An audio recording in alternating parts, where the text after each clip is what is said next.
Hey, we here though. It's good with the BlakGooseTV. It's the dilly, man. Mr. Positivity at your service as always. You know what I'm saying?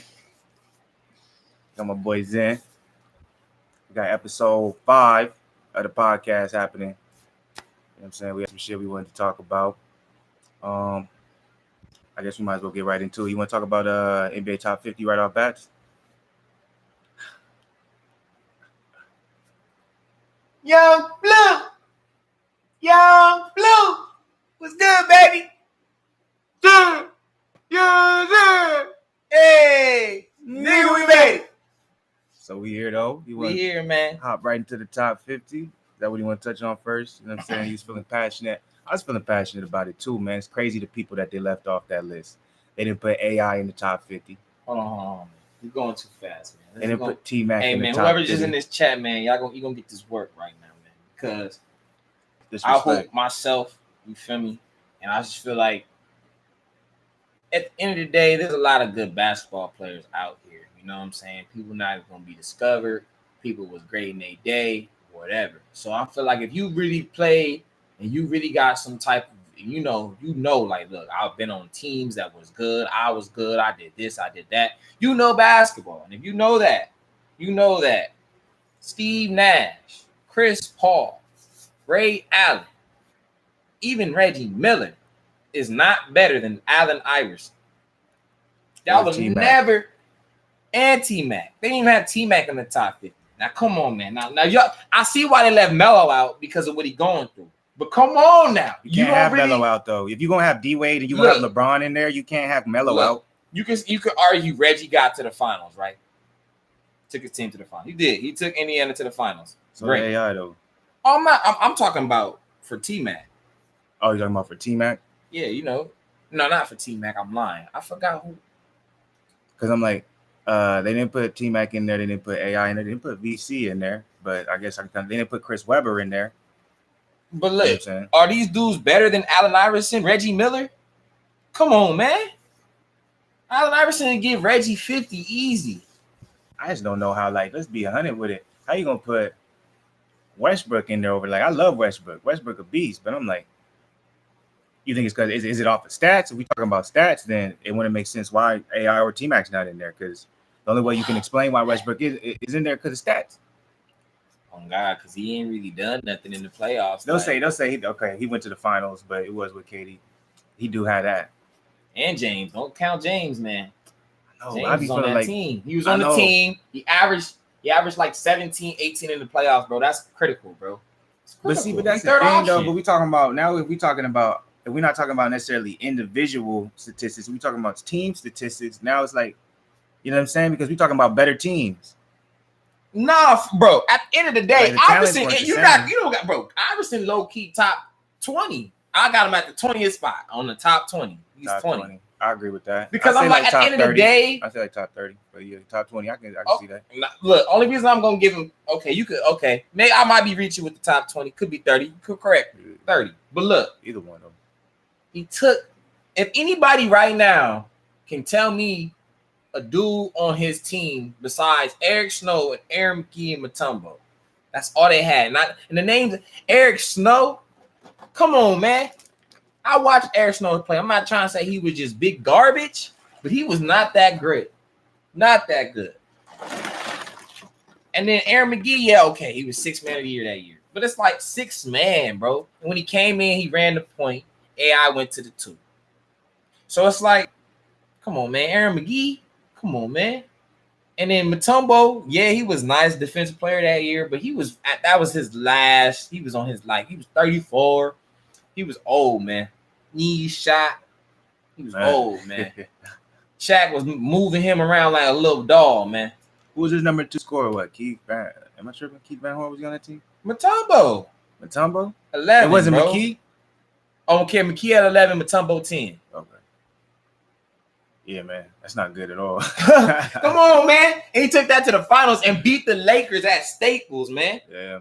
Like, that's really big because I'm like, the Lakers was undefeated at home in the playoffs. In the whole playoffs, they was undefeated to that loss. If they don't lose that game, they go in history books sweeping the whole playoffs. That's a fact. I don't even get it. I don't understand it. Because I'm like, come on, man. AI, it was something about how he did everything. Like, I've seen a lot of little guards that was nice, but AI did it different. But I'm like, you could tell that whole list was on like some other shit though too, because we was talking about it. They had Steph in front of Kobe. They had Steph in front of Kobe, and then they have Steph in front of KD too. KD 15, was ranked. Kobe 14. Yeah. Now I don't mind. I like how they had Kobe in front of KD because I believe that still. But at the end of the day, I think KD will be over him and probably Bron. If he come back healthy, I say this: if he come back the same KD we saw in them playoffs, this playoffs, if he can come back at least to somewhat like that or just even that, he'll eclipse though. Because I see he'll get 2 rings. KD top 5 right now. I'm like, out of all them players they had, like, look, you can look at the top 10. I'm like, how many of them you gonna pick over KD if you could pick your first player? Let's be 100. Honestly, I'm gonna be real. I might pick KD first. I'm like, the only other person may be Shaq, but at the same time, I don't know, man. Nah, I'm taking Shaq over KD, bro. You crazy? Shaq in Orlando. If I can keep that Shaq in Orlando body, that's not possible. You can't do that. You can't change how their career went. It's gonna be the same exact Shaq. That I'm still taking Shaq. Like it's like if you know how his future's gonna go. That means if I'm picking my team right, does he have Kobe still, or does he have a whole new team? Nah, it's a whole different team. You just basically who you gonna build it around. Oh, bro, Diesel. You're gonna build it around. Think about this. As much as Dwayne Wade led them in 06, they do not get to the finals without Shaq. That's a fact, but I'm getting KD all day. But all I'm saying is KD couldn't do what Shaq did. How though? I mean, I guess he did do it, huh? That's what I'm saying. I'm like, and he still got a long time to go. He can.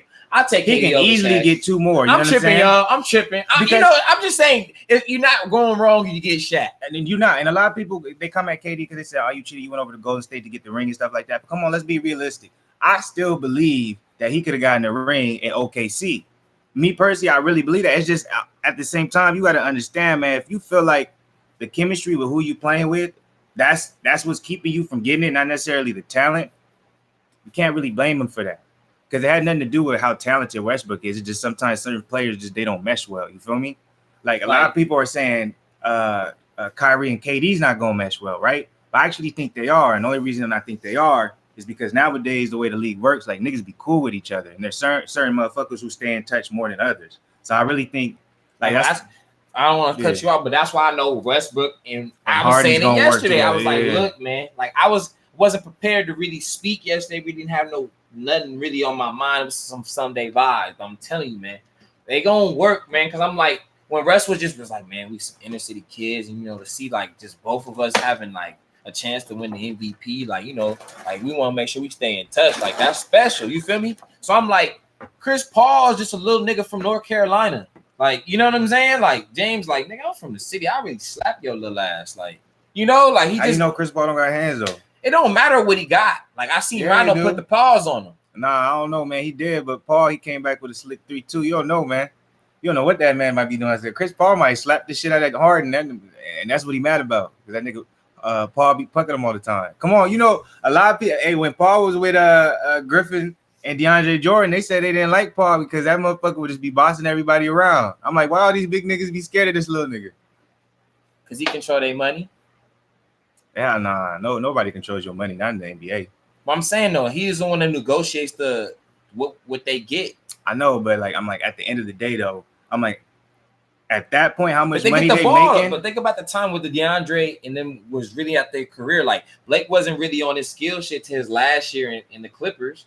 And then but that don't got nothing to do with you as a man saying something to somebody. If you don't feel like you appreciate somebody the way they talk, you're gonna say something. But he was punking on that little dude to get a black eye though, Griffin. Why you give Chris Paul a black eye? Yeah. So I'm like, there's something about Paul. I'm like that. They be saying like they say, oh, he's a bad teammate, but I'm like, I think it's in the same reference. It's kind of like when you look at MJ. MJ was punking everybody. Sound like to me, Chris Paul be punking everybody. But see, Jordan was different though. I don't know what Jordan's hands was like, but Jordan was different. Like Jordan was the best athlete on the planet. Like that's different. But still, there's certain. That's different. You gonna feel away like nigga, I'm motherfucking MJ in this bitch. Nigga, but that don't got nothing to do with me as a man, I don't give a fuck what your talent is. You test me as a man. I'm not giving niggas passes. I'm just saying that's what niggas is gonna think. Some, but there's gonna be some motherfuckers who really cut from like, that come on, bro. But if you look let at the stories, who did he do it to? Like, he slapped Steve Kerr. Like, nigga, he knows Steve Kerr not with no smoke. He not like he's slapping Bill Cartwright. That's my point, though. You feel me? What my point is, I'm like, so you're trying to say Chris Paul is out here? I think he punked James Harden, and Harden's like, man, I'm tired of this, and I ain't doing shit about it. Nigga, get him off of my team. So he don't think. Well, nah, Brody probably don't want to fight James. They not they cool. They not gonna even be on that. I'm like, you seen some of them exchanges? They, you know what I'm saying, on the YouTubes and shit, where niggas was slapping each other's hands, or Chris Paul started talking. Harden would, to me, the things Harden would do, this is no disrespect. As Kobe wouldn't do it like that. Chris Paul getting in his face like that. Kobe wouldn't do it. Kobe would just be like this. He'd be like, nah, they have a conversation right there. Probably. Because think about it. If Kobe would go at Shaq, you know. That's my point. Like, Shaq ain't no bitch. He like, nigga, what's good? That's like, saying Harden was on that shit. And people can talk about what they want about Kobe. I remember Zeno was like, bro, Kobe getting his ass whooped. He do, but that's all right, though. He was right there. He took at the same time, though, he didn't really get his ass whooped because he took a couple punches. Like, you know what I'm saying? He took a couple punches, but I'm like, he didn't fall. He didn't get knocked down. It was, you know what I'm saying? He took him right on the chin. He didn't get a chance to return. You know what I'm saying? The only person I'll ever get on anybody for an NBA fight will always be Melo. That's the only person ever. Because he really came out of nowhere and was like, wow, and ran. And then nigga Jared Jeffries tried to grab that nigga. He was just trying. He just got away, and then they was just grabbing back. I'm like, that's the only person ever I'll get. I'm like, hey man, the thing about Nate Robinson really a goon though, because he just was like, he just grabbed both of them and just that was that stocky strength. You could tell they was surprised because that nigga just got turned. JR got turned, boy. JR thought he was about to put them paws on Nate Robinson. Nate Robinson said, nope. Come on, boy. Do his ass. That was crazy, man. Hey, man, I don't care, though. That Malice in the Palace is for kids these days won't even know about that, boy. Artest and Jermaine O'Neal was on some but at the end of the day, they did not want Big Ben smoke because Big Ben was really geeked up and they had the whole team like, oh, Ben. Nobody ever want to talk about that moment. Everybody always want to talk about when Artest jumped in the crowd, put hands on someone. Jackson. I remember it because I'm like, why didn't you do that to Wallace? So Ben was right there. But bro, I remember Artest did something. He was fouling him, and then Ben said, and then Artest did it, and he just pushed him hard as fuck. And that nigga Artest just went back. And he was like, "What's good?" And the whole team just was like, "Stop, Ben!" Like, I was like, he must be really crazy, or he must be also, bro. I swear, because they did not want that smoke, bro. He is, bro. They did not, bro. Jermaine O'Neal is 6'11". Ben Wallace talked about it. He was like, there was I forgot the specifics, so I may be a little wrong. He was like, it's funny to me when the shit was happening. If you look, he was like, my brother was in the stands too, and he said, if you look, Steven Jackson made sure to avoid that nigga, but he grabbed somebody. His brother grabbed something. I forgot which player it was. Somebody rolled up in there. They avoided his brother. His brother grabbed that nigga, and you see the camera just cut. But like his brother is like just some big brawly, this black dude, bro. This big dark. So they was afraid of him. Wait. They said they knew who his brother was, and they were trying to get away. Like they were trying to avoid his brother, but his brother was. I was like, man. He's like Ben Wallace. He's talking about I don't know, man. Something about him, man. Even now, how old is he? Like the way he looked now, and he got the gray in his hair. He's just sitting there, he's just calm. Like, did you see him on that interview on The Jump, bro? He was just sitting there. He was just calm. He's like, I was like, man, you don't fuck with him, man. Something about him, I don't know, bro. He was so mad at Artest because I'm like, he really was geeked up, bro. Like. And I swear, like, I didn't see Artest go towards him. Like, he kind of was walking away. And then he ended up going to the bench, and that's when the fan threw it. And then that's when he just geeked up and went to the fans. But I was like, bro, what was that energy with Ben? You must have really seen in that man's eyes it was not the day for you. Because Big Ben was strong, bro. He wasn't no little dude out there. He was the only one who was able to handle Shaq at the time. Ain't nobody else. Everybody else, when they guarded Shaq, they would get destroyed. Ben was the only one who actually would. You know what I'm saying? Make it work. And I swear in that 04 finals, bro, that nigga Ben was really on some shit. He was just stealing shit, beating on shit, tip jams. I'm like, damn. That's why we lost. That's crazy. Nobody be talking about Ben Wallace. None now. Never, bro. Because he's like, bro, I swear, he's like, They talk about Dennis Rodman, but I'm like, man, like Ben Wallace need a story, bro. I swear he need one, bro. Because from 2002 to 2007, he was one of the best. He was top 3 big men in the league. It was Shaq, him, and Yao. Yeah. Yao just always got injured, man. There wasn't too many good centers though back in that day. If you think about it, Nah, they was all power forwards. All of them. Chris Webber, Tim Duncan, Garnett, Dirk. So how would you think Shaq would do in today's age? Do you think big men are better? Yeah, they obviously are. How would Shaq do? Yeah. You think he would still dominate? Are you smoking? I'm asking the question. I'm not saying he wouldn't. I'm asking. What the hell is Gianna Kupo averaging 29 and 12? What is Anthony Davis averaging 29 and 10? Shaq would average like 40, my nigga. 40 and 20.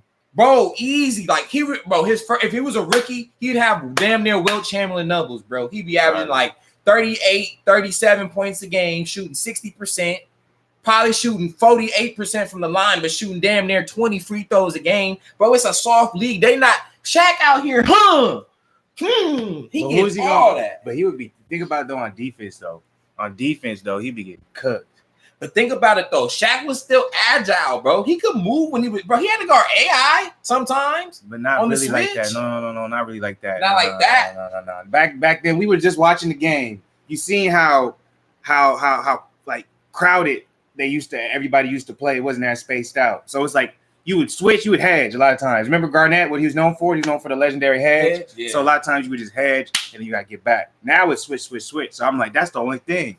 He would be a liability on defense because I'm like thinking about the centers of the day. Joel Embiid, you got the Joker, Anthony Davis, even though power forward, Karl Anthony Towns, like all these guys, they're hovering around the 3. Even fucking Brook Lopez, you know what I'm saying? He really became a jump shooter. You know what I'm saying? So it's like you had that give and take. He was still average crazy numbers. Though. Now, when he's younger, he would be cool. But when he got to that Laker point.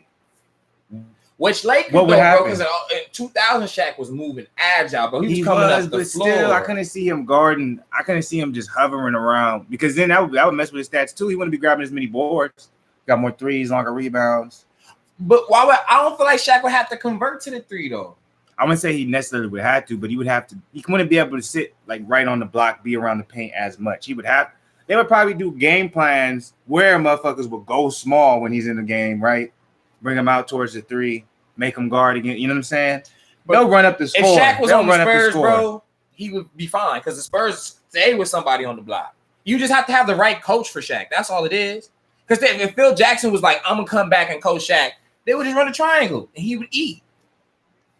I'm not saying his offense would be jeopardized. I'm just saying on defense. I'm like, would he be like, I just feel like they figured it out, bro. I'm like, Boogie, some niggas, Boogie but Boogie's still built different, though. Shaq built different. There's a reason why Shaq is so dominant. You know what I'm saying? It's how he built. So it's like, I don't know. I just feel like with new technology, bro, Shaq would have adapted, like with the new drills, that ability, like agility, like people, he would eventually get used to it. I'm like, Shaq athletic though, so I'm like, he'll be able to play some defense. Like defense, all about effort. Now I think Charles Barkley would be crazy in the league today. Oh my God, he would tear the league up, bro. Charles Barkley would eat. He'd be the perfect prototype for the day. Like he would eat Draymond Green alive, bro. Yeah. Oh my God. Yeah. Because they was talking about, you know what I'm saying, everybody hyped about Zion, but I'm like, that's basically Barkley.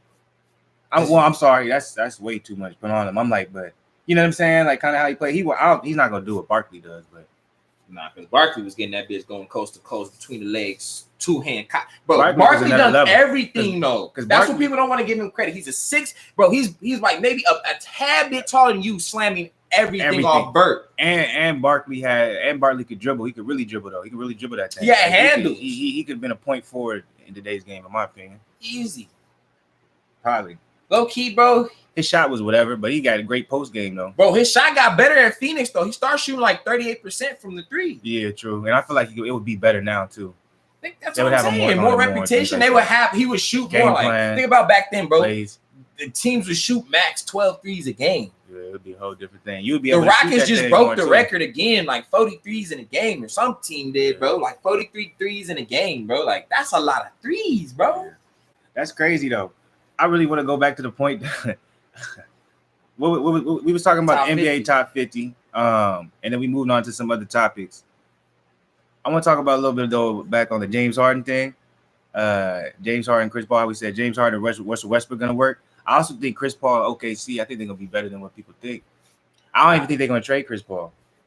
I think they're gonna be better too, because I'm like, at the end of the day, as much as that's a team that's young and still responsive, you feel me? So they're not gonna be minding to take somebody like a Chris Paul that's a future Hall of Famer. They're all gonna listen. This is gonna be the exact squad that Chris Paul is gonna want. All these dudes gonna be looking at his guidance, everything he says, how he's gonna be running practices. They all gonna be looking up to him. So I'm like, this is the exact situation Chris Paul want to be in, even though everybody thinks. And like, watch Adams have the best career. That's what a lot of people are talking about.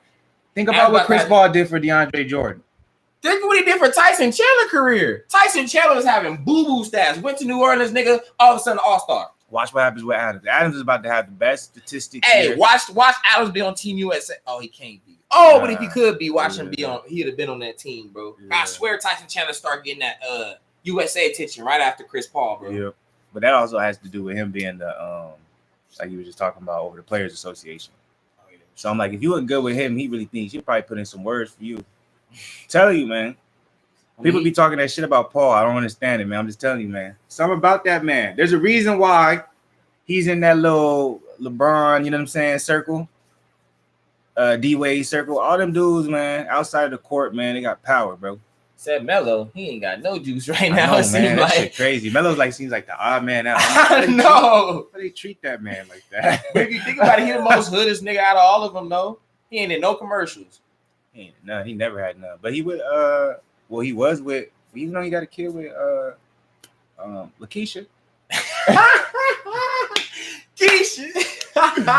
You know what I'm saying? And I'm like, that's direct access. So he try. I don't know if he tried. He may really fell in love with the bitch, but he might try to get up in that Hollywood access and really go the way he thought. Bro, you've never seen Melo on any commercial, bro. No. I'm saying he just really a hood, like, bro. He really from the like Baltimore, New York, like slums, bro. Yeah, but me personally, I don't ever be thinking that'd be the reason. Because I'm like, LeBron ain't from shit either.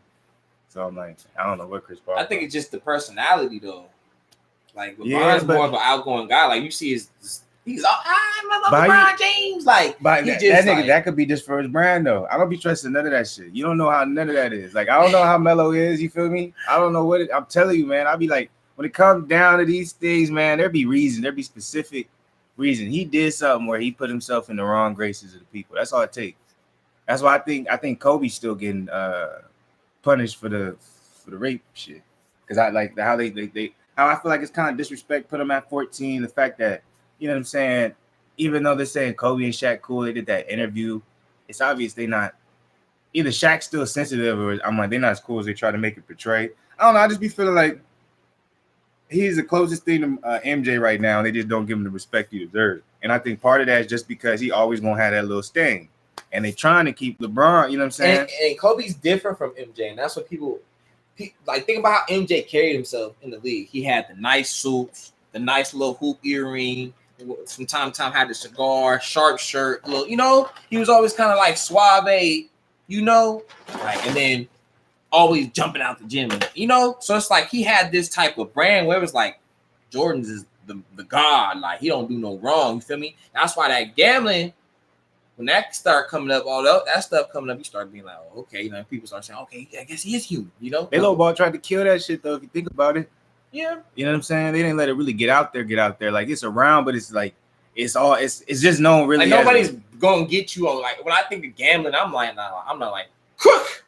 Like I'm not thinking you know like you doing something terrible. You hear rape, you like, oh. But if you look into the shit, like it was to another level, you know what I'm saying? It wasn't no like just like, yo, I bet you Joshua Ruiz winning, I'm betting now or something. You know what I'm saying? It was like another level, like to the point where it was like it was on some crazy shit. But ain't nobody gonna talk about that. It's gonna kind of sweep it under the rug. They ain't gonna make that's not really a state either because that's generally he didn't get caught with anything. You know what I'm saying? So it's like it's not something you can as long as you're doing it legally. You feel me? Cause I swear, man, like y'all don't understand. I used to really watch a lot of because like unfortunately, Lakers are a big market team, so they had a lot of their games on KKL 9. They had their game. I used to watch them. Kobe used to really kill teams night in, night out. Like he used to have a flu. Be like, oh, he has a broken hand. He got a jammed pinky, dislocated shoulder. still come out just with some type of contraption, just something. Just have 40. Like, damn, like he more beat up and had like he was healthy last game, had 25. And he more beat up and just had 40. Like, y'all don't understand when he would do it. Like when he would do these crazy games, he wouldn't usually be like in the best. He wouldn't be just healthy. I'm fit. Like, no, he'd be out there beat up, give dudes work. And used to be like he was low-key the Floyd Mayweather of the league, man. Man, that nigga used to have so many buzzer beaters. This shit was crazy. But I'm just like, just think about like everybody had the remedy. We got the remedy to stop Kobe. You know how many people said that? Raja Bell, I'm the Kobe stopper. I play the best defense on Kobe. Like everybody was making that a statement. Like I. That's crazy. Motherfuckers don't even do that no more. Because it's just like they don't even care about D like that. Like only person taking their strap serious, bro, is like Kawhi, Avery Bradley, and Pat Bev. Like them the only 3 dudes I ever seen just be like, you know, I gotta play both ends. Like, you know, but like, you know, the other 2 are specifically defenders. Like Pat Bev's like, nobody can dribble against me this season. Nobody, that shit is dead. He's just on some crazy crackhead shit out there. And then Avery Bradley's just on some discipline. I got quick twitch muscles. I just know how to react to people. I'm gonna get into you. That bad, man. That motherfucker funny. He is jokes, bro. I swear to God, I'll have him on my TV show, man. That'll get ratings, man. That nigga said nobody dribbling niggas. That's funny. What if he get crossed like first play? Like LeBron just get it. He just like, oh, and then LeBron just slam him like. That nigga Pat Bev probably found that nigga crazy. Hey, I never forget when Pat Bev tore that man Westbrook meniscus trying to get the ball when he called timeout. That really that really hurt OKC that series that they lost too. That shit was crazy. That nigga Pat Bev, man, played hella hard. Still does. Respect to him for that. Hey man, hold on. I'll be right back, yo. Give me a minute. I gotta take it back. You back. This guy. Yeah, man. I'm telling you, dog. Kobe and AI was something special to watch, man. I don't know if any of y'all had. If y'all had the privilege to watch them games, really watch them, man. I'm telling you, man, they were special, man. Like dudes these days, like they're good. They're good. I'm gonna tell you that they're good, but I'm just telling you, those dudes was different. Like wasn't no friendships when they was out there. Like me, like when I go hoop against dudes, like certain dudes I know, like sometimes I'll be talking out there, like, but it all depends, like, on the circumstances. Like I'm not out there buddy, you feel me? Like I'm gonna go at you. Like, you know, I went against my homie Devontae this year. I gave him like 20 something or something. Like, no, I gave him, I lied. It was like 16, but I had like 8 rebounds, 8 assists. Like, I killed him type shit. You feel me? Like I wasn't lighting up because he the homie, you know. Like a lot of these dudes, I feel like it just be too buddy, where it's just like, nah, like I'm gonna kill y'all. Like we gonna get the W. Like you could talk to me, I'll talk to you too, but I'm gonna let you know we not losing. You know, I don't know. I just feel like like Kobe was just a killer dude. Like dudes used to have stories like Kobe heard some type of news, like, and just didn't talk to his teammates for 2 straight weeks, and then just come back and Jordan told Kobe that he wasn't fit to wear his shoes. Like he'll never be able to fill those shoes. And he said that they played Washington in 2 weeks, and in 2 weeks he didn't talk to the team for like 2 weeks until that game. He said then he gave Jordan 55. I think it was in like 3 quarters or something. I could be lying, but he gave him 55 though. But I'm just like, you get what I'm saying? Like Kobe just like, he must be tripping. Like, I can't, what? I must be better than you. And I just feel like a lot of people, you know, like I feel like a lot of people just I don't want to touch Jordan. Like Kobe was like, bump that. I'm the best player in the world, and I'm gonna be the best player ever. Now, does Kobe necessarily care about that, like to the nth degree? No. But does he care? Yeah. You know he be hurt when he be seeing shit like that, like 14, 10. He probably just be shaking his head like, oh my gosh. What is this? 14? Nah. Like, think about it. Like, I don't care nobody says, man. Kobe hater, Kobe fan, I don't care. He deserves at least 3 MVPs. At least 3 MVPs. That one MVP makes him look so just like unappealing. And they did that on purpose. I'm telling you, man. Let Kobe have 3 MVPs. People are not disrespecting him like this. Only reason they know they can't disrespect Bron because he has 4. That's a lot. He only 1 off Jordan ass. Let him get that shit this year. He tied. Let him get a ring. He 4. You already know LeBron the greatest, boy. They're not gonna never say that. You know LeBron the greatest. All right, we're gonna switch gears a little bit. You already know what's about to happen. You already know. We got it in the description of the title. Errol Spence, Sean Porter aftermath. A lot of things to talk about when it comes to this fight. First and foremost, I told y'all, the fight was gonna be a lot closer than what a lot of the media and all that shit was saying. If it wasn't for the knockdown, in my opinion, I had Spence maybe only up a round. I do think Spence should have won it. I also thought it could have been a draw at the same time. Spence did his thing, so respect to him. But afterwards, that's what I want to talk about. So they had Danny Garcia come into the ring, right? And now that was interesting. I didn't expect that, right? I wanted that to happen because I would love to see Errol Spence versus Danny Garcia. I didn't expect it at all. They ended up bringing him into the ring, saying that's supposed to be his next expected fight. Now, the only reason I don't believe it is because Errol Spence has been saying he wants to fight Manny and then he wants to fight Terrence Crawford, right? That was what he laid out before the actual Sean Porter fight.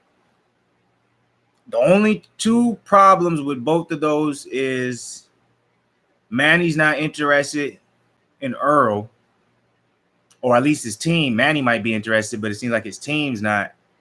And then when it comes to Terrence Crawford, obviously you got the PBC top rank thing going on. I don't know if that's ever going to be solved unless the actual PBC sale goes through. And we'll see about that at the end of October. But so that's the reason why the Danny Garcia and Errol Spence fight can end up happening. But they were saying there was a possibility Manny Pacquiao could fight Danny Garcia, but Danny Garcia confirmed in a recent interview that Manny Pacquiao went ahead and declined that fight. So most likely it's looking like Manny Pacquiao is probably going to fight Mikey Garcia. And then what I'm looking at right now on BoxingNews24.com is Errol Spence versus Danny Garcia slated for January 25th.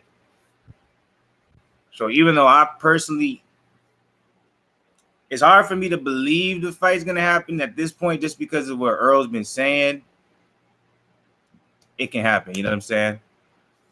You can't really go by me. You know what I'm saying? I'm just saying what I think is going to happen. If Earl wants somebody else, I feel like he'll get somebody else. But at the same time, if they're talking about, they're looking for it to happen January 25th, talking about Manny Pacquiao fight Mikey Garcia, you're talking about Terrence Crawford. I think they have a date for his next fight. I think it's right before the end of the year. It's against someone I don't really know off tops. It's somebody in the ESPN top ranked shit. And then the only people really left when it comes to the welterweight division is really Earl and Danny. There's really nobody else. You got Keith Thurman, but Keith Thurman is injured, so Keith Thurman not going to be ready until probably the beginning of next year.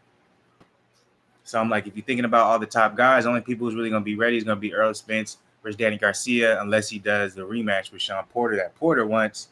But I doubt he'll do that because, at least not right now, I don't think that's a good look for him. I'm like, you already won. It was a close fight. It's hard to look good against Porter. I say you go ahead and move on from that, which you probably will do. But yeah, so Errol Spence versus Danny Garcia is slated for January 25th. That's going to be some crazy shit. Now, Keith Thurman reported that Danny Garcia saw something in Spence that gave him confidence. A lot of people will argue, and some would say because the fight was closer than they expected, Errol Spence was exposed. Now, I'm doing the little quotation marks because if you're a real boxing fan, you know how good Sean Porter is. He's been tested, and he his fighting style. Like, it's usually gonna go like that when you fight against someone like Sean Porter. So to me, I don't think Spence was exposed. The only thing that's different, though, I was telling Zen earlier, is that before the Mikey Garcia fight, everyone looked at Errol Spence as a guy who basically would go in, heavy hands, and be able to, stop you with body shots. You feel me? He was known as probably got some of the, nastiest body shots, but also that he got power in his hands. And, look what he did to Kell Brooks. Broke his orbital bone. So it's like that was how everybody looked at Spence, right? But once he fought Mikey Garcia, right, he dominated Mikey to the point where everyone still looked at Spence as a guy who can knock out anybody, who can really damage anybody, because he was able to basically neutralize a great boxer in Mikey Garcia the way he did. Well, after I saw the fight, one of my points, and some of the points that was floating around the internet too, was that, well, Mikey Garcia moved up a weight. Earl wasn't able to stop him. What does that does that mean anything? Fight Sean Porter, we see the same thing. Even though he did drop Sean Porter, you gotta give him the credit. But you know what I'm saying? Sean got right back up, and he wasn't hurt in no way. Now it's coming into question: does he really have the power that everybody says he does? And I think that's what Danny Garcia probably saw, and that's what Keith Thurman is talking about. On the report, I'm just gonna read this real quick. Keith Thurman thinks it's a good idea for Danny Garcia to face Earl in his next fight after Washington being forced to battle. In those 12 rounds, Danny Garcia saw a weakness in Spence. I'm trying to see exactly what he said. Oh, Porter got a hit a lot too, and some of the shots that he was tagged with would have knocked out a lot of fires. Left hook that Spence dropped Porter with in round 11 would be a real problem for Danny Garcia. So they're not saying specifically what Danny Garcia saw in Earl, but I guess you wouldn't want to put that out there because you probably use that against him. But anyways, I think in my opinion, even though Spence did drop Porter, I think it showed that there's a possibility that Spence isn't as hard a hitter as a lot of people, put out there. Or at least Danny Garcia would be able to take those shots. Because if you saw the Danny Garcia-Sean Porter fight, it was a close fight. Some could argue Danny Garcia won, some could argue that Sean Porter won. So it all just depends on how you look at it. And then also some of the guys that Danny Garcia's, the punches he's been able to take and the dudes he's been able to knock out, maybe he thinks he can knock out Spence. Because that was the most Spence ever got hit, right? But I say this though, Spence hasn't really went against a lot of A+ fighters. Like Sean's going against like AB when he fought him was still an A+ fighter. Well, I want to say A+, but A fighter. But most of no one gave up on AB yet.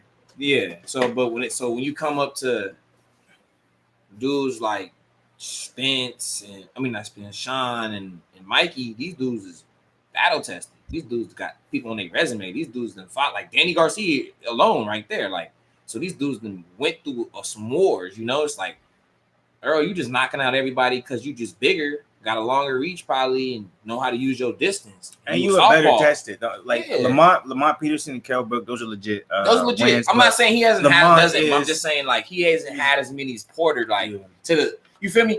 Porter got a better resume. Didn't Danny beat Kell Brook?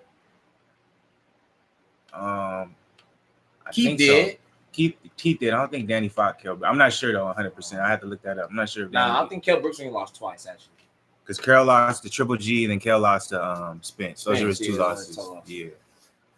But Kell's a beast though. A lot of people don't talk about how good Kell is just because of those two losses. But I'm like, Kell went up in weight to fight Triple G, and then Kell was actually, in my opinion, I think he was winning the fight before they ended up stopping it because of that broken orbital bone, when he was fighting Spence. But you know what I'm saying? In my opinion, I think I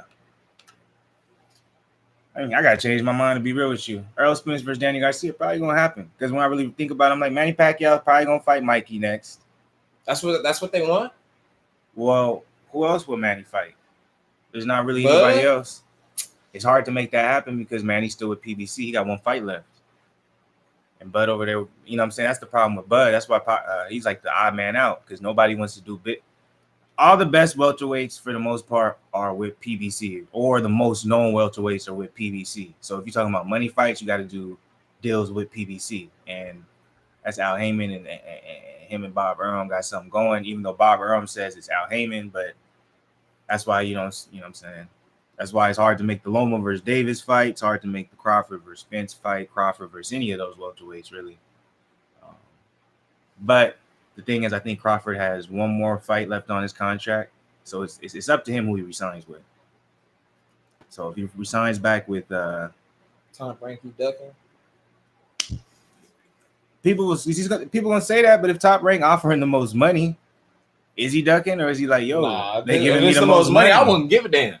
Right, so but I'm like, man, please. Motherfuckers, they don't think like that, especially boxing fans, fanatics. They don't think like that. They like, who cares? It's all about being the best. That's all you should be worried about. I'm like, man, no, you should be worried about taking care of his family because he can lose his life in that ring. Self-preservation, man. Yeah, but boxing fans are crazy, man. They don't be thinking like that. They be on some, it is what it is. But yeah, that's that shit with that. I guess we can talk a little bit about the.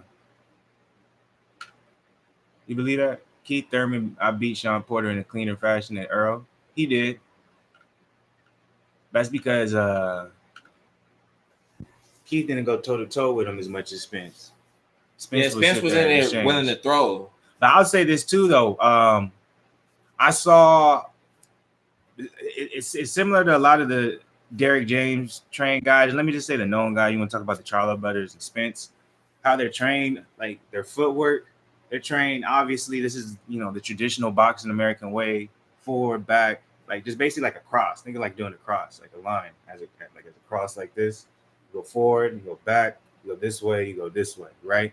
And so you don't necessarily work on things like being able to do certain footwork to change your angles. For the most part, you'll just pivot, right? Where you saw Sean Porter take advantage of that, where he pushed Earl against the ropes, and then he would kind of do like he would change his footwork. How it goes is basically you'll bring the back foot first, and then the left foot first. You start here. My bad. You start facing first. You'll bring the left foot, your front foot back first, and then you'll bring the right foot next to. So you switch angles, and you can turn your opponent. Yeah, Porter for sure had him backing up. He for sure had him backing up, and it was and what was when you saw the moments when Porter was backing up himself, it was planned, because if you watch the way he does pads with his dad, they work on that, where if he gets backed up, he'll switch angles and he'll turn his opponent toward the ropes, and then he'll be able to work body shots and then maybe work the head too, which I saw Spence, he was having a little trouble with it. The Spence has such damn good defense.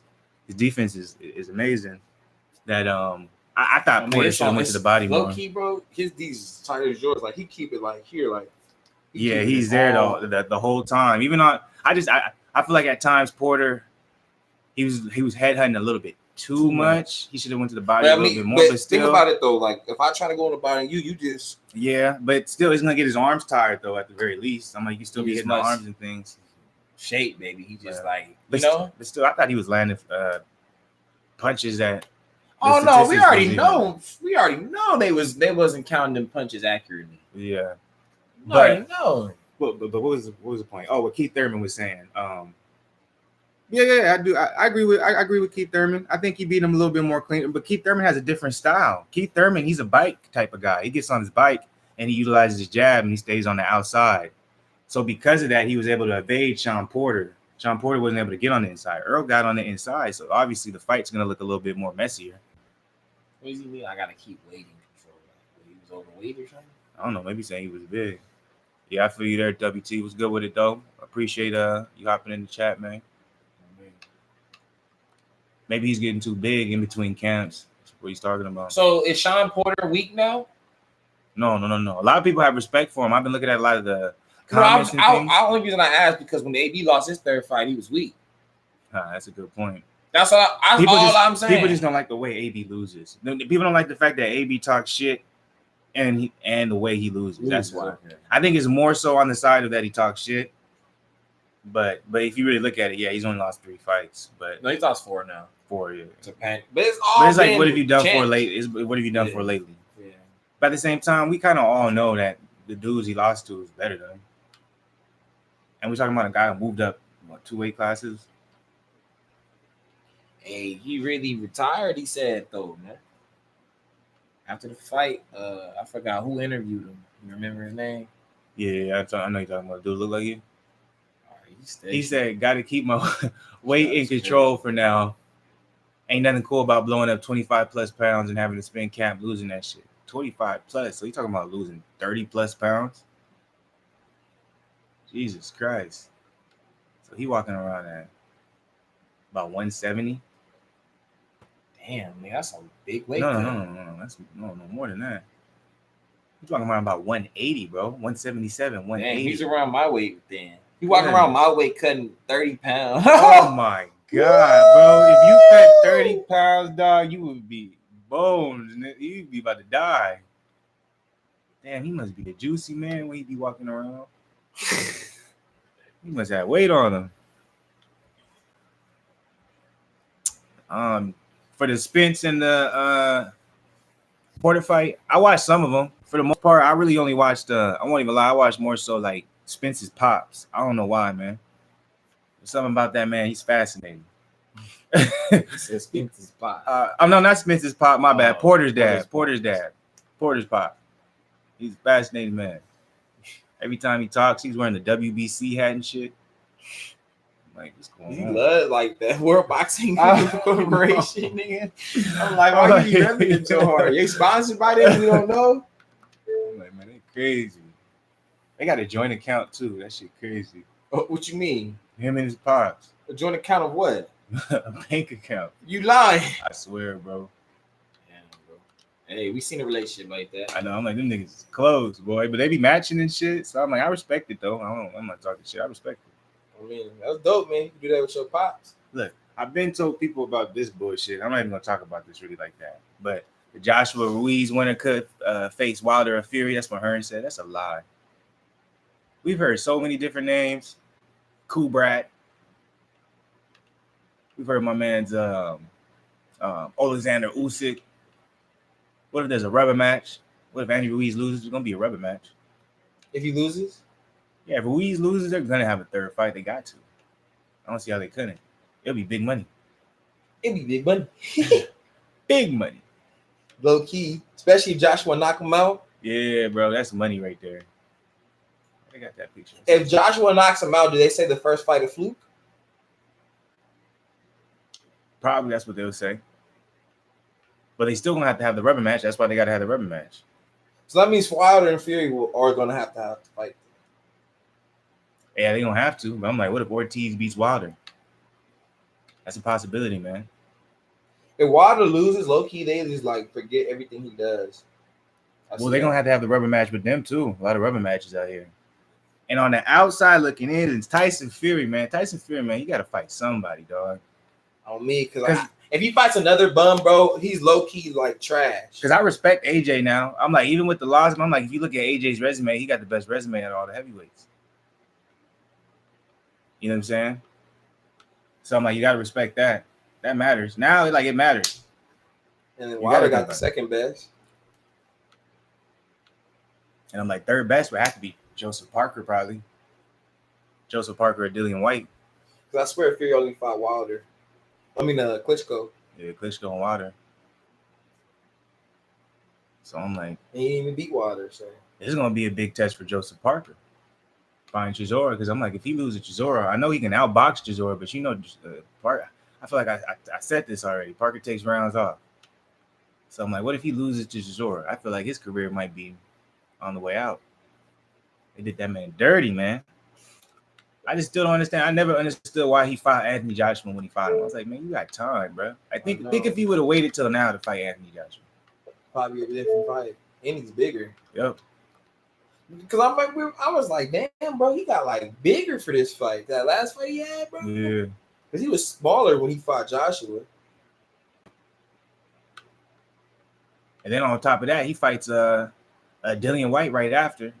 He could have won that fight, but I feel like he rushed that too much. That's why his cardio was the way it was. Yeah, man, I just be honest, man. I just be honest. You really just look at it. A lot of people be trying to say what they say about AJ, but he has the best resume out of all the heavyweights. This is what it is. You can't deny that. And that came when I was talking about Sean Porter versus Earl before Sean fought Earl. I was like, you gotta look at resumes. I'm like, Sean Porter's been tested, so it's gonna be a tougher fight than people are trying to say it is. Like when you fight dudes who's tested on that level, it's like you can't overlook it, especially if they still in their prime, on the cusp of their prime. Like how can you just count them out? Hey, he was feeling good with that belt right there in that pit, boy. Darrell, look at him. Don't he look happy? Like, yeah, this is my shit. And that dude was like, I'm about to take them off. I know Benavidez took it. Benavidez is gonna have trouble though against Caleb Plant and Saunders. That jab and Canelo. I don't know, man. I think he can give Canelo a little work. Man, he gonna lose. You really think he'll lose? No, bro. They are not gonna do that to Ryan. I know they're not gonna do that at all. But that's Hearn. But look, that's Eddie Hearn though. No, Ryan Garcia's with the Golden Boy. Oh, so that won't happen, huh? No. Oscar De La Hoya said he's trying to make Ryan Garcia a billionaire. That's what he said, dog. Oh, what? A billionaire. Oh, he trying to say he's gonna be better than Floyd? He said he's gonna be better than Canelo too. He said he's the next sensation. Hey, I'll give Canelo. Oscar that boy. He still know how to try to boost some up. That boy just said he's gonna be $1 billion man over Devin Haney. Oh, did Darrell coming back? Oh no. Yeah, he said over, but he don't fuck with Devin Haney. Devin Haney not signed to him. Shakur That's Steven? competition. He not signed to him. That's top rank. Yeah. Like Ryan Garcia is his guy. Like, that's his up and comer. Devin Haney is Eddie Hearns. Does Ryan have a belt? Yeah. What you think about him? I think he's good. He just ain't fought nobody, but that's how it goes with all of them. Javante, all of them. You know what I'm saying? You're not gonna have him fight anybody too early. You probably want to wait, unless you want to end up going the Joseph Parker route. You know what I'm saying? You probably want to wait until they about like 27, 28. He had a belt. Oh yeah, he did. He did. Won it from you. But he could have kept his belt, and he could have. But see, it's like that's the thing about boxing, because there's like two sides to everything, right? You can do it the business side, or you can go out there, you can have the toughest fights, toughest wars, and then the fans love you. You can be Derek Chisora. Facts. Wait, who you talking about? Who we just talking about? Who got the age? Oh, are you talking about Ryan Garcia got the Adrian Broner symptom? You might be late on it. Does he? No, not Ryan. He might be talking about somebody else. That shit crazy. That nigga already convicted. I know. I ain't never seen that nigga. Never seen this man. I'm like, he must have really just been in the gym. I'm like, I used to be everywhere around that motherfucker. I ain't never seen him in the high desert, bro. Swear, never seen him at no events. Like, I used to go to events. We used to be out like everywhere. I never seen this man. Never. Never heard about this man. Ever. Nobody, Ryan, bro, nobody ever talked about like that's one thing I feel like I would have heard about at least. Like I know, like we he was really gonna be that special. Like niggas yeah, really like be talking about like, him. bro, he's only 21. I'm like, bro, I'm 23. You 25. There's so no I way. know we did not hear about him, bro. Bro, I swear, bro. There's no way, bro. You low-key putting off from the high desert though. Yeah, he is. Oh, he's fighting soon. There's a couple people though. Reyes, I never heard of Reyes either, but I guess he went to. But he went to Oak Hills though. It says, I think. Damn, that's new though, because Oak Hills came. No, because he's older than me, so he couldn't have. Well, Oak Hills came in 2011 or 12. Because remember, yeah. But at the same time, it's different though for Reyes. You feel me? Because he was doing football in transition. Like it seemed like he was groomed to be like a superstar. So I'm like. Well, he's fighting the name now, bro. He actually got a Wikipedia dude he fighting. What's his record? Let's see. 21-1. 23 years old. Yeah, but you know how that goes. Yeah, this dude ain't fighting nobody neither, though. That's crazy. That one dude who was 7-0, he was about to beat old boy who was 24-0. Oh, yeah. He said he talking about, oh, yeah. Okay, I see what you're saying about Ryan Garcia. Yeah, he's saying he got the Adrian Broner symptom. Like how Adrian Broner, you know what I'm saying? Yeah, he had a lot of glory young.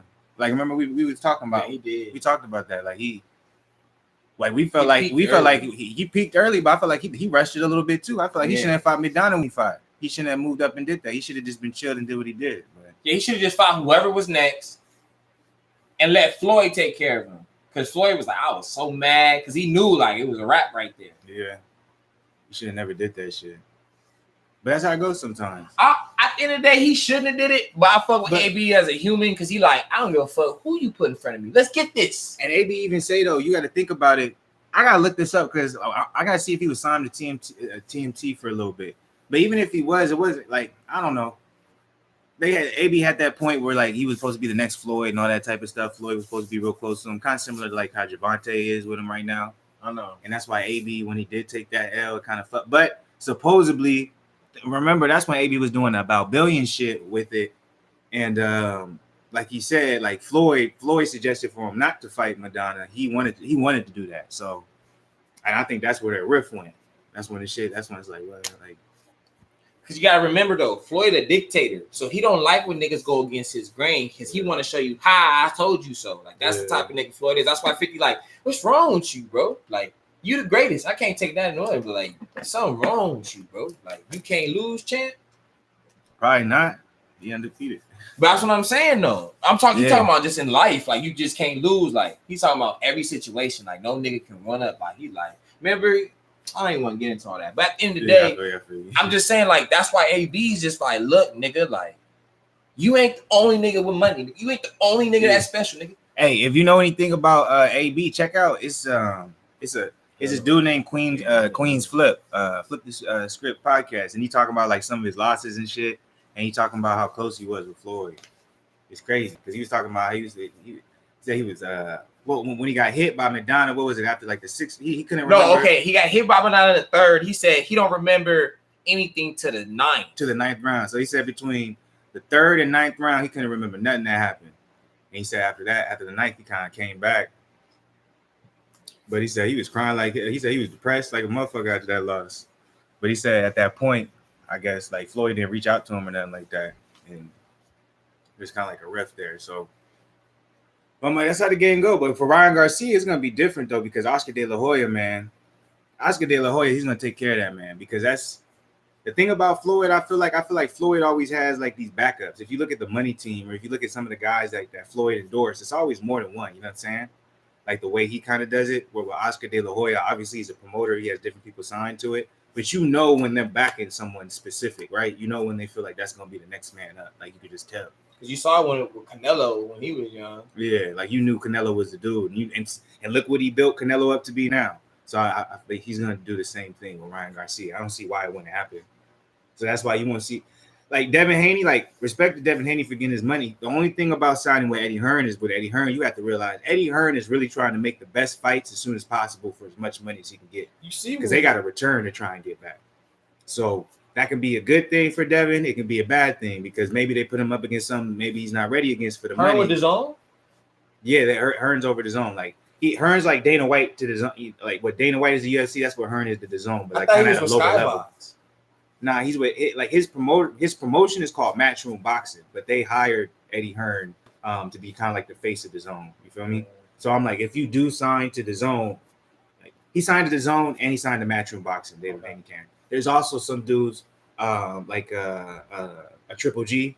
If you're a big enough name, a Canelo, you can just sign to the zone. You know what I'm saying? And they'll give you the money. They'll give you this amount of fights, and then you can still co-promote during the event, you know what I'm saying? Especially if it's pay-per-view, you get pay-per-view points. That's what Triple G was doing. But Triple G's first fight, it was against Steve Rolls. And then if y'all heard about it now for his most recent fight, he now has like a he signed to Eddie Hearn, but it's not like a full sign like to Matchroom Boxing for him to help with his promotion.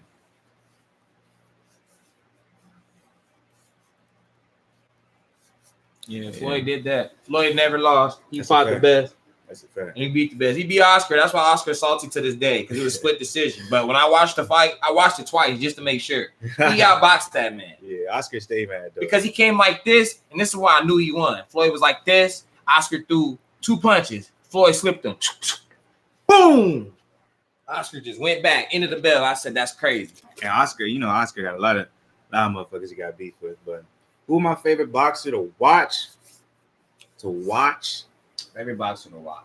Who do I be most excited for when a fight about to come? Obviously, yeah, it's like I can't say Wilder. You know what I'm saying? Wilder's obviously he's up there. But to watch, we're not talking about favorite, nothing. Yeah, just to watch, to be excited for the fight to happen. Wilder. Before he retired, Andre Ward was one of them. I was always excited to watch one of his fights. So after the Porter Spence fight, what do y'all expect Bud Crawford to do to Spence? Oh man, appreciate the like whoever did that. Oh yeah, man. Appreciate the like, man. Appreciate the like. Wilder don't fight nobody. Hey man. At the end of the day, you tell me who fought Luis Ortiz or who has. You tell me what top boxer fought. Crazy because that's one of the Wilder his favorite. Look, Wilder and Bud. Those are my two. I'm gonna keep it a band. But look, I'm gonna have to put you on game right now, man. Tubby T. I'm not coming at you no way, but I'm gonna just put these facts right here. Look, Wilder. Look, he ain't ducked nobody. Wilder is just as feared as Ortiz. The only difference between they'll give Wilder those fights is because he a bigger name. Like Ortiz is a Cuban, so he doesn't really get that USA publicity. He's not, he's not looked at as one of us. And real quick, he's a bigger risk than there is a reward because he's not followed. You know what I'm saying? He doesn't have no name. So with Wilder, you're thinking, oh, you just a dude from the South, and you really don't have no boxing type. They look at him as a wild, unorthodox type fighter. He doesn't fight traditionally. So they're just like, okay, I could just outbox him. And he's knocked down anybody that's walked in that ring. So you trying to make it seem like he not fighting nobody, but at the same time, how many people just like, oh, me, I want to fight Wilder? Like, not too many people is just saying that. And Ortiz came up when Wilder was really the most feared boxer, and he took the challenge. Now, you go look at who Ortiz fought, he knocked out everybody damn near too. Undefeated. And the only top person he lost to was Wilder. So it's like Wilder knocked out Ortiz, and he's really the boogeyman. You go watch his last 2 fights and go look at those opponents and what happened to him. And ask why Dillian White, Anthony Joshua, Randy Ruiz ain't never speaking about that man's name. White's probably, I'll give White's probably the only person who somewhat talked about him, but it was never in a way like, it never seemed like he actually wanted to fight. You know what I'm saying? Yeah, see, nobody ever wanted to fight Ortiz. Why is that? If he's saying, I'll fight you, I want to fight you, and y'all saying no, y'all saying, well, he doesn't matter. But it's like, well, he must be that good then, because you're not going to fight. You're not going to not fight somebody that's you don't feel like is not better than you. You feel like you're better than somebody, you can like bet. If I feel like I'm better than somebody in basketball, he like, I'm going to bet you $20 I beat you. I'm not going to be like, no, I'm not going to bet that. I'm like, easy money. You know what I'm saying? So I'm like, if it's easy work, why not fight him? Wilder said, well, shit, nobody want to fight you. I'm going to fight you. And then when Wilder almost got dropped, y'all like, oh, Wilder ain't all that. And then knocked his ass down. And then be like, oh, yeah, Wilder's tested. Wilder's this. Y'all gave him big credit for that fight because you seen how hard Ortiz hit. You let he knock out Fury. Fury don't want that smoke. If he did, he would have fought him. Why he fight Wilder and that Ortiz? Ortiz been sitting duck for a minute. He said he only got 1 belt because all the belts was over there. By who had all the belts before? Klitschko. So it wasn't. You act like the fight the US. It was a US fighter and Wilder ducked him or something, and then he lost. You know what I'm saying? It was with Klitschko, and then Klitschko lost to AJ, which nobody expected. People thought Klitschko was going, and it was supposed to be a rematch. Rematch didn't happen. So there you go. All the belts over there in the UK. And then the Wilder fight's just been promoted since then. It's just been a promote ever since. And you know, as of right now, who Klitschko was signed to at the moment, there was no way the promotion. There was no way PBC and the promotion that Klitschko was under. There was no way it was gonna work anything out. You know what I'm saying? Because Wilder said he called out Klitschko. I remember Klitschko came to one of Wilder's fights and they were supposed to fight. You gotta understand at the time too, Wilder wasn't really that popular. He wasn't popular then. So people were saying he was all smoke. He was all smoke. But see, you gotta remember, Wilder is a superstar now. Y'all forgot this man used to have a buzz straight fade and used to just come in there. He never had all that gear. He never had all that, ancestral power he was speaking of at that time. He had no platform to. Now he got one. Now he's speaking. Now he's talking. But it's like before, y'all gotta remember, he did not have that much buzz until 2 years ago when he knocked out Stervine. That's when he got the big buzz. And y'all gotta at least give him credit. Like at the time, since nobody really knew about him, he was kind of looked at like the same as like Luis Ortiz, right? Like Luis Ortiz, when you're looking at someone you're trying to build up, you put a lot of money behind. If there's a higher risk and a lower reward, why would you go in and actually do the fight? That's how Wilder was looked at a lot of times. Even though his resume doesn't really back up what his ability brings to the ring, it's because a lot of people didn't want to fight him. He didn't want to fight him because if I fight him and I get knocked out and my trajectory is going this way, I start going this way because there's no buzz behind him, right? I'm not going to let him make a name off of me. Klitschko is not going to let somebody make a name off of him. So you have to wait until he gets to the point.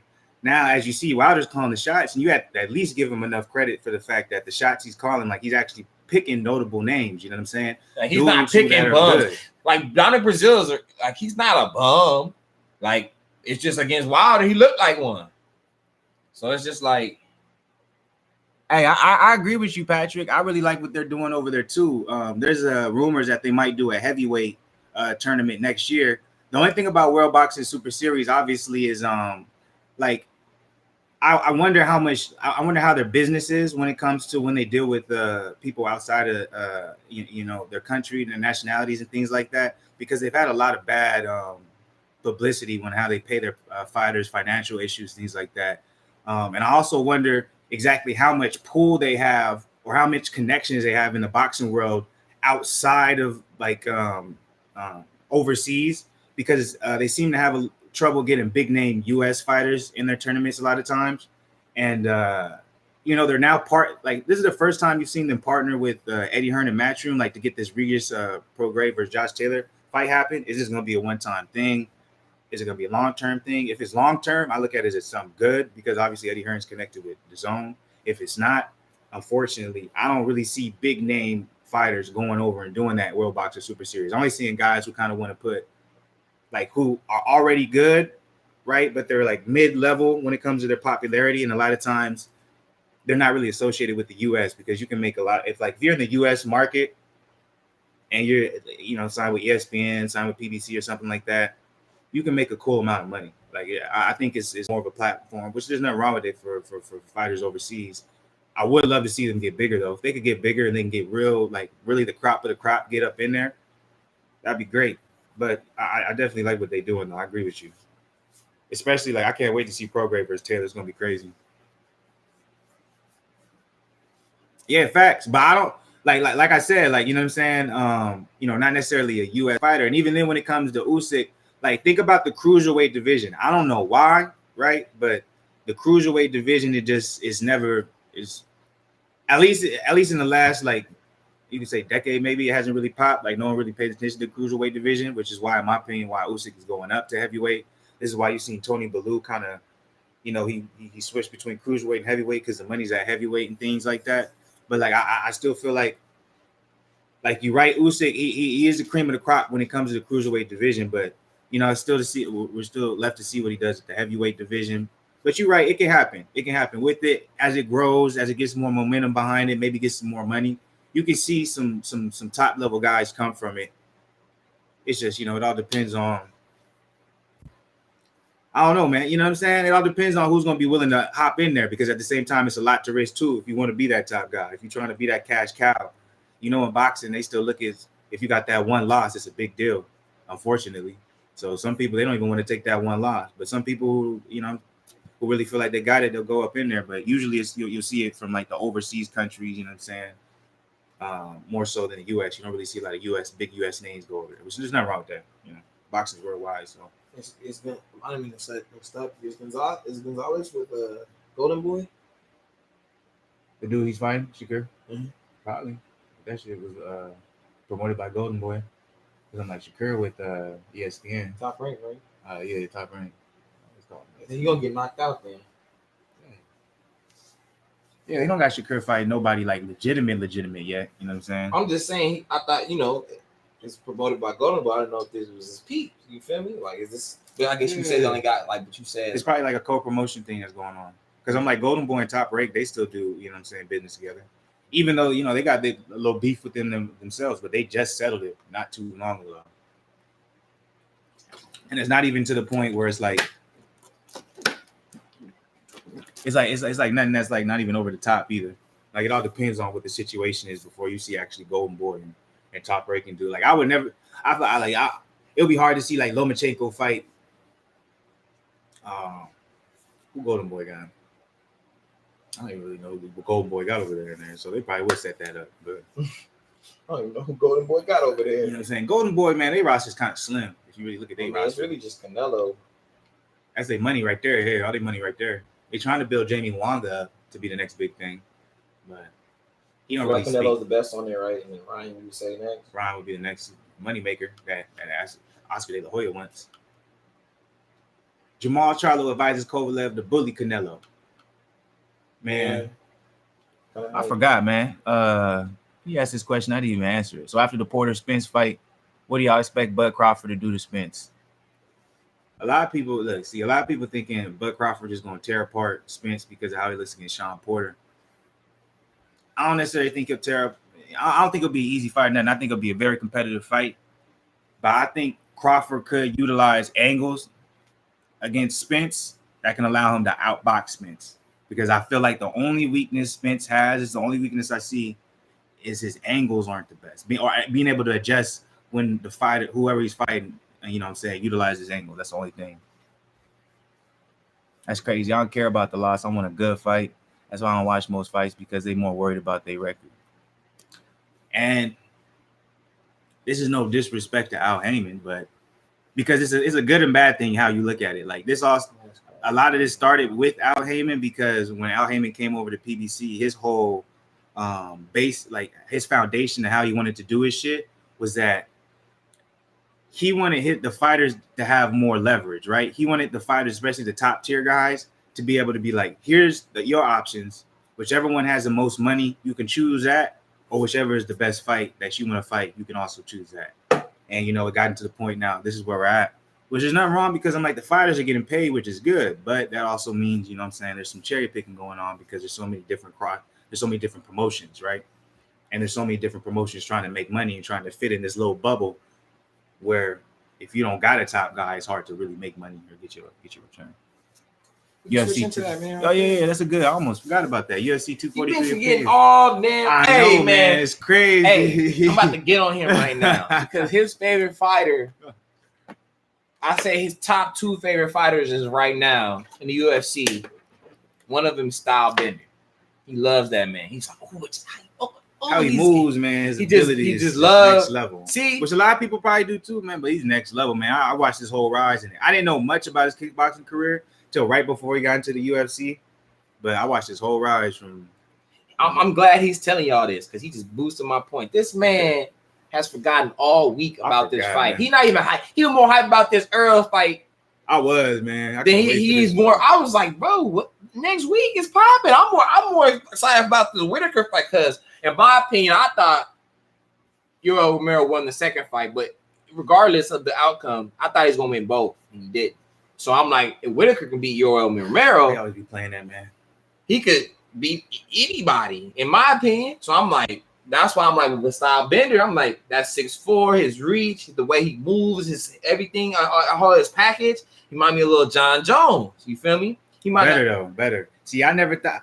Me personally, I never thought there was a comparison. On my bad, I said better. You know what I'm saying? There's discrepancies with that. Let me say this. What I mean by better is his footwork, how to utilize his footwork and his distance, the way he's creative with it. His creativity is almost next level, in my opinion. Where they say John Jones is real creative, but similar to like what I was talking about Earl when we talk about that cross, he's forward, back, side to side, right?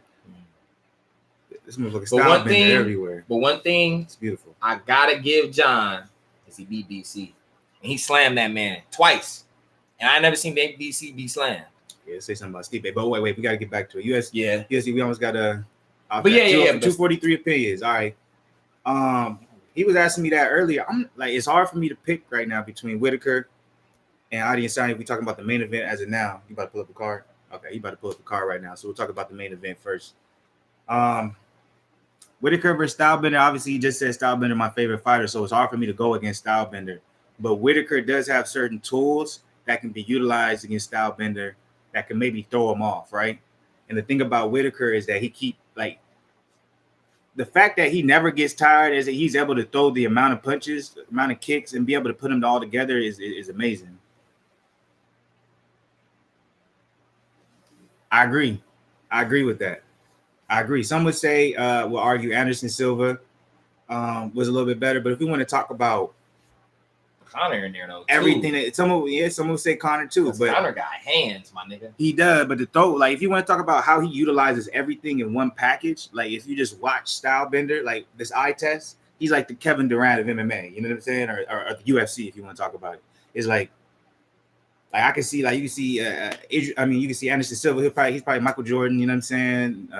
Conor, you can say he LeBron. People got John over him. I've been seeing a lot of people say John. All right, some say John, Michael Jordan, Anderson. I'll say John. Like, look, I'll say like Anderson Silva, like Michael Jordan. John Jones is like LeBron. Then you got Conor, like Kobe, right?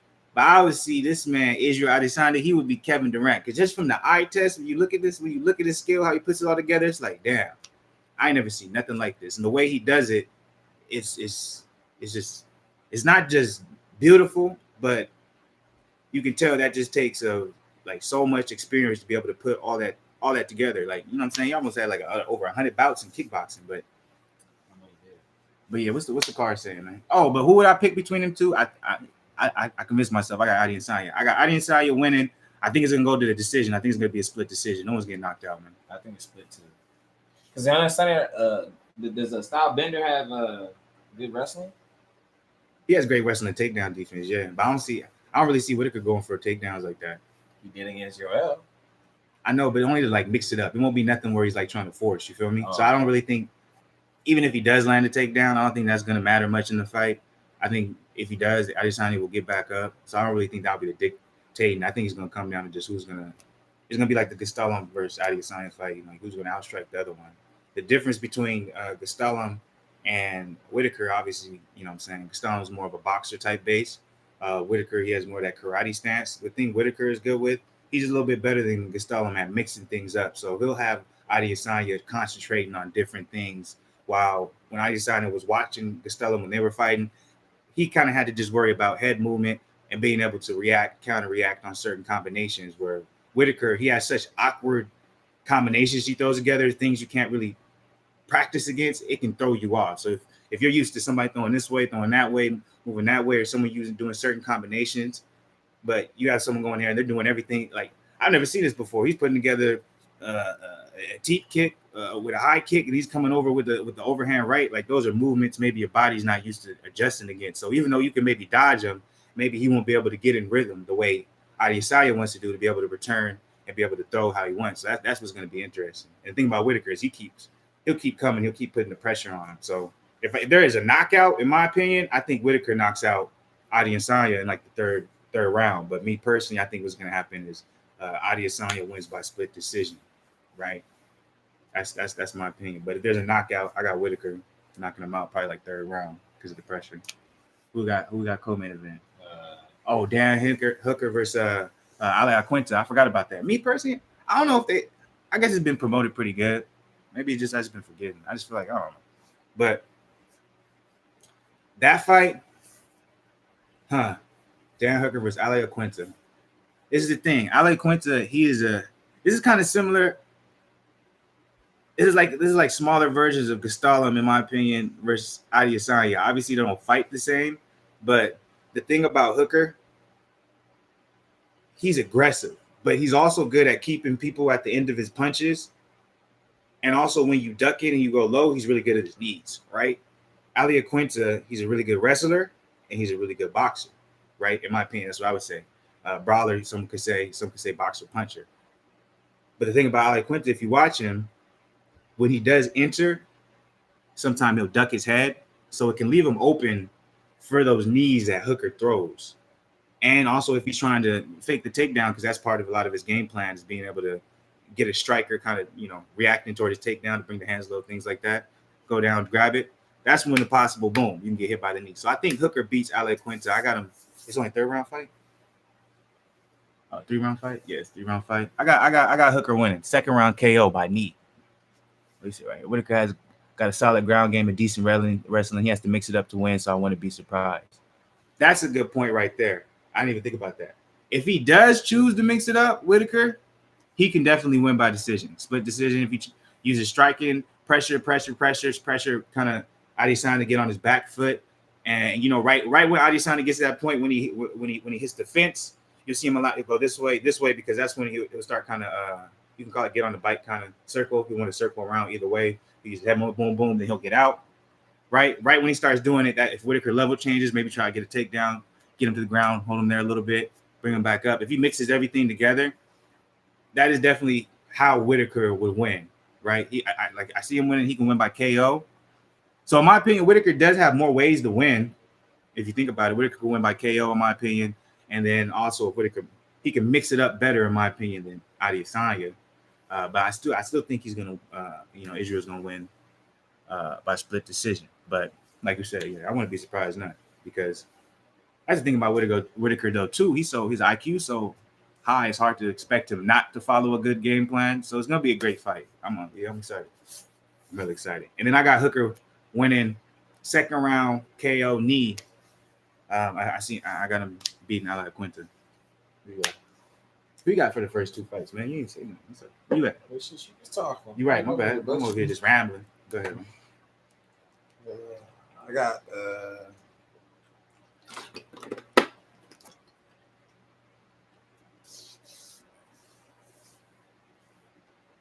yeah, you got some pressure on you now, huh? I got Robert Whitaker by decision. And I got Ali Aquinta. Yeah, Ali Aquinta knockout. What round of? Third. Yep. Yes, he has. That's why. Yeah. The dude he knocked out to. The dude who knocked him out though. I can't remember his name off top. Ferreira or something like that. He's a beast though. Like right now, he's Glory Kickboxing. Like heavyweight, or middleweight champion. He's glory kickboxing middleweight champion, dude. Like he hasn't lost in I don't know how long. That dude's a beast, and he a big boy too. I think he's like 6'5" or something like that. Yeah, he knocked him out. He's 6'5" or something like that. But the way he mixes up, watch his fights, how he mixes it up. It's similar. It's not similar to Whitaker, but it's awkward like Whitaker. And I feel like that's the reason why Stylebender lost to that guy, or if he got caught. Like, right? He was winning the fight, but he ended up getting caught because it was an awkward punch, something that maybe your body's not used to. If you're always training defense, maybe you're in one of them gyms, you always train the regular defense, you know what I'm saying? Slip, slide, slide, you know what I'm saying? Or when you block, you know what I'm saying? Parry. But rather than maybe having a person in front of you just throwing, so you just get used to, like, sometimes you see Jorge Masvidal do that in some of his clips. They'll have the little water pools and they just throwing anything. He just got to move because now your body's not gonna be mechanical. You feel me? At times when you just gotta adjust, you can move. You never know. So he said, "Move." You just gotta move. That's why Masvidal was a beast. But yeah. Wonder Boy gave him work. That's because Wonder Boy's distance, man. It's all about matchups when it comes to this shit. So Wonder Boy really beat Till, in my opinion, man. Yeah, me too. But you know how that goes. At the time, they wanted him to fight Woodley. They were trying to get rid of Woodley quick. Like, Woodley need to come down. Like, we don't need him as a champ no more. Then who else on that card? Tavivasi versus Sergey Spivak. It's not the greatest card right here. Sweet. And Holly Holm, y'all hear how Holly Holm's out. She's not fighting no more, so that fight's not on there. What's undercard looking like? She got hurt? Yeah.